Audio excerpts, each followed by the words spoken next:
अस्सलाम वालेकुम viewers, welcome back to my YouTube channel daily tips with Asma. आज के इस वीडियो में हम आपको बताएंगे गनी नाम के बारे में अनोखी और दिलचस्प मालूमात। गनी नाम का शुमार लड़कों के नामों में होता है। गनी एक इस्लामी नाम है।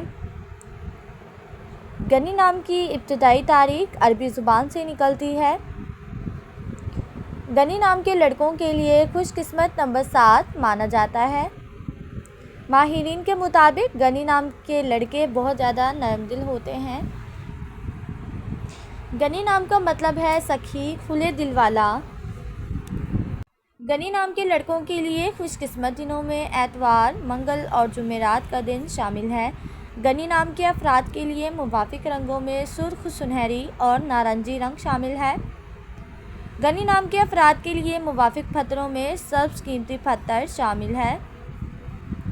खुशकिस्मती वाले धातों में हिंसों के हिसाब से तांबा शामिल है। फ्रेंड्स, अगर आप अपने नाम का मतलब जानना चाहते हैं तो कमेंट बॉक्स में अपना नाम लिखें। इंशाल्लाह हम आपके नाम की वीडियो ज़रूर बनाएंगे। Thanks for watching. अल्लाह हाफिज़।